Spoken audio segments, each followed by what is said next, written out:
বন্ধুরা, আপনাদের সবাইকে গ্রিন ওয়ার্ল্ড ইউটিউব চ্যানেল স্বাগত জানাই।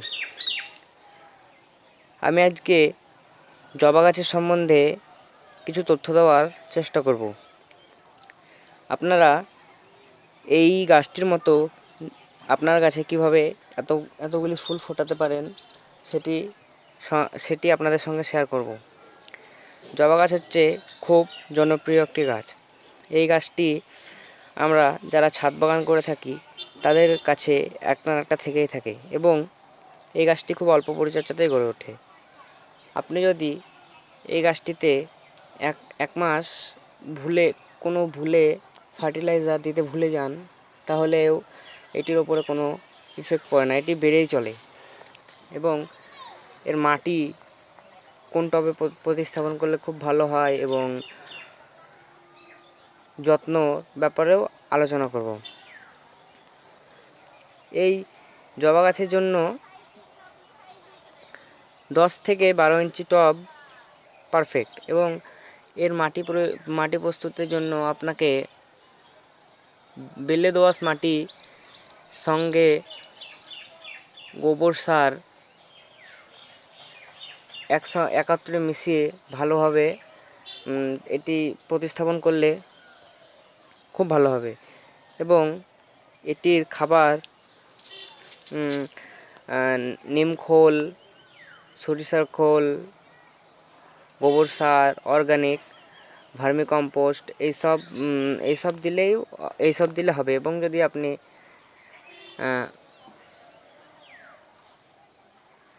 এইটিতে আপনি যদি মাস্টার কেক ফার্টিলাইজার দেন, মানে এটাতে যদি সরষের খোলটা আপনি পচিয়ে দিতে পারেন, তাহলেও খুব ভালো হয়।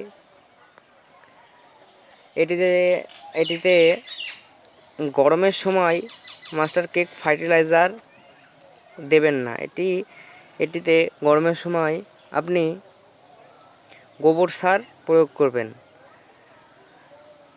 আর আপনি এটি রোদ্রে রেখে দেবেন।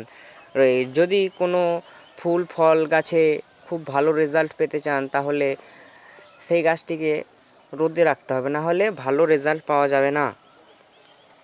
আর দেখুন, এই গাছটিতে কত ফুল ফুটে আছে, অসংখ্য ফুল দেখতে পাচ্ছেন।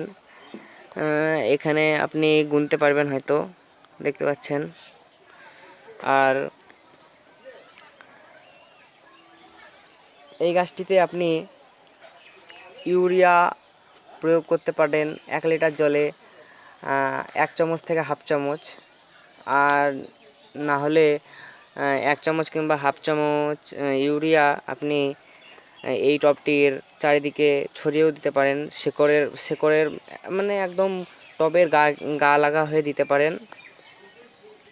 বন্ধুরা, আজকের ভিডিওটা এই পর্যন্তই। দেখা হচ্ছে এক নতুন ভিডিওতে। বন্ধুরা, এটি আমার হচ্ছে একটি নতুন ইউটিউব চ্যানেল। এই চ্যানেলটিকে প্লিজ সাবস্ক্রাইব করে পাশে থাকা বেল আইকনটি প্রেস করে দেবেন এবং ভিডিওটি ভালো লাগলে একটি লাইক।